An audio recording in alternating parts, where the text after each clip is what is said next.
Hai semua, selamat datang di channel Baca Saham. Pada video ini, kita akan bahas satu topik dengan judul Cari cuan di saham under value, dividen hampir 9% dan fundamentalnya bagus. Untuk itu, simak video ini sampai habis ya, agar mendapat pemahaman yang utuh. Jika video sebelumnya kita sudah bahas anak usaha dari Astra International, sekarang kita akan bahas anak usaha dari KLB Pharma. Apabila KLBF punya valuasi yang cukup tinggi sehingga tidak terlalu menarik untuk dibeli, anak usahanya punya valuasi yang lebih rendah sehingga bisa dipertimbangkan. Selain itu, kinerja keuangan perusahaan ini bisa dikatakan baik dengan peningkatan yang konsisten. Semoga dengan pembahasan ini, kamu mendapat referensi baru ya. Sekarang, saya mau bahas laporan keuangan triwulan 2 2021 saham ini.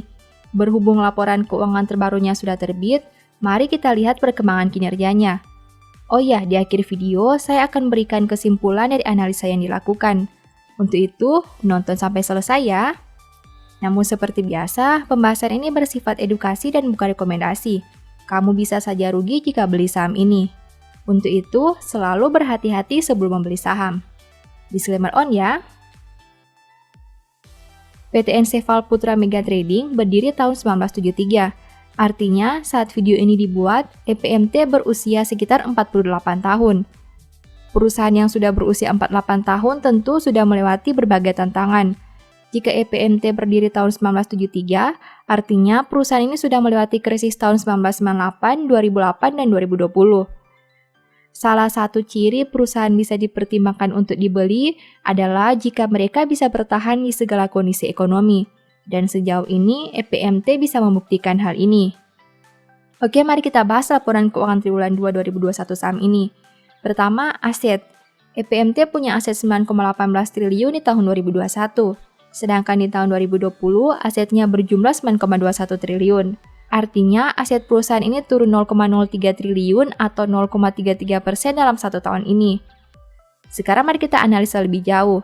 Dari total aset 9,18 triliun, perusahaan punya piutang usaha pihak ketiga sebanyak 3,38 triliun. Artinya 36,82% aset perusahaan berada dalam bentuk piutang usaha pihak ketiga. Jika dibandingkan tahun sebelumnya, pos ini naik 0,42 triliun atau 14,19%. Selain piutang usaha pihak ketiga, ada juga persediaan.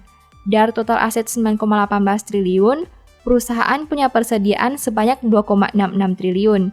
Artinya 28,98% aset perusahaan berada dalam bentuk persediaan.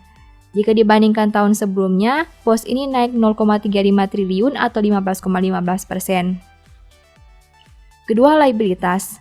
EPMT punya liabilitas 2,75 triliun sampai triwulan 2 2021. Sedangkan di tahun 2020, liabilitasnya berjumlah 2,65 triliun. Artinya, hutang perusahaan naik 0,1 triliun atau 3,77% dalam satu tahun ini. Nah, dari total liabilitas 2,75 triliun, perusahaan punya utang usaha sebanyak 2,26 triliun. Artinya, 82,22% hutang perusahaan berada dalam bentuk utang usaha. Jika dibandingkan tahun sebelumnya, pos ini turun 0,03 triliun atau 1,61%. Selain utang usaha, ada juga utang lain-lain. Dari total liabilitas 2,75 triliun, perusahaan punya utang lain-lain sebanyak 0,18 triliun. Artinya, 6,76% total hutang perusahaan berada dalam bentuk utang lain-lain. Jika dibandingkan tahun sebelumnya, pos ini naik 0,03 triliun atau 20,78%. Ketiga, ekuitas. EPMT punya ekuitas 6,42 triliun sampai triwulan 2 2021. Jika dibandingkan tahun sebelumnya dengan angka 6,54 triliun, berarti ekuitas perusahaan turun 0,12 triliun atau 1,83%. Dari total ekuitas 6,42 triliun, perusahaan punya saldo laba belum ditentukan sebanyak 5,93 triliun. Artinya, 92,37% ekuitas perusahaan berada dalam bentuk saldo laba belum ditentukan. Jika dibandingkan tahun sebelumnya, pos ini turun 0,13 triliun atau 2,15%. Keempat, pendapatan. EPMT punya pendapatan 12,23 triliun sampai triwulan 2 2021. Sedangkan di tahun 2020, pendapatannya berjumlah 11,5 triliun.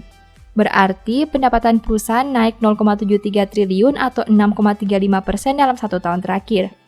Kelima, biaya pokok pendapatan. EPMT punya biaya pokok penjualan sebanyak 10,84 triliun, sedangkan di tahun 2020 biayanya berjumlah 10,25 triliun. Berarti biaya pokok pendapatan naik 0,59 triliun atau 5,76% dalam 1 tahun terakhir. Keenam, laba. EPMT mampu menghasilkan laba sebanyak 0,41 triliun. Jika dibandingkan tahun sebelumnya di angka 0,32 triliun, berarti laba perusahaan naik 0,09 triliun atau 28,88% dalam 1 tahun terakhir. Ketujuh, rasio keuangan. EPMT punya ROE sebanyak 12,94% dengan NPM 3,39%. Sedangkan untuk sisi resiko, saham ini punya DER 42,91%. Perusahaan punya ROE dan DER yang menarik tapi tidak dengan NPM-nya. Kenapa EPMT bisa punya ROE tinggi tapi NPM rendah? Padahal keduanya adalah rasio profitabilitas. Menurut saya, hal itu karena perusahaan punya margin penjualan yang tidak terlalu tinggi.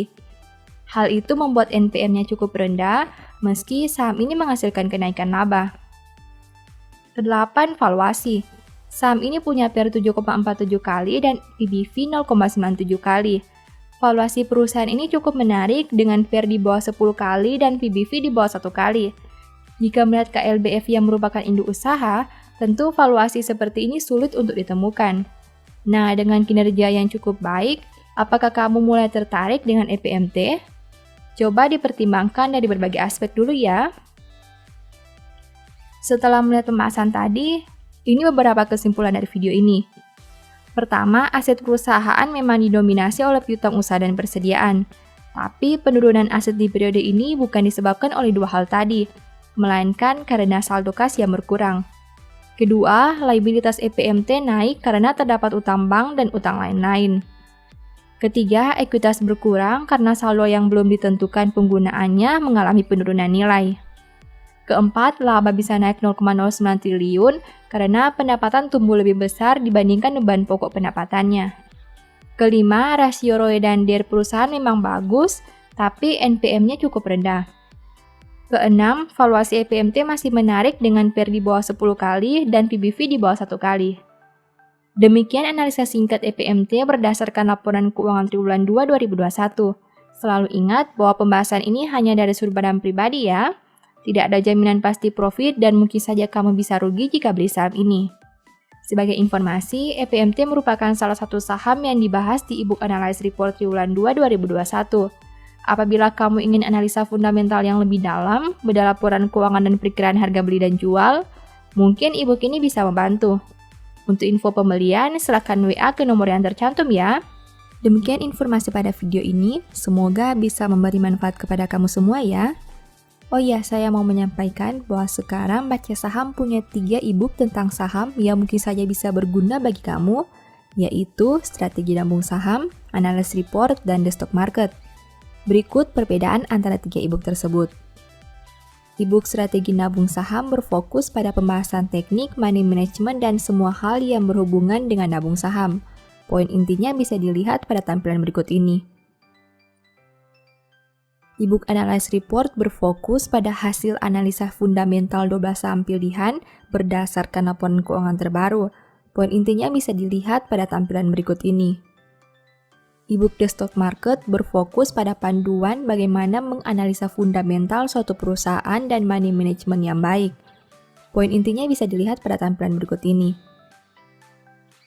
Apabila kamu tertarik membeli salah satu dari 3 e-book tadi, silakan chat WA ke nomor yang tertera di layar ya.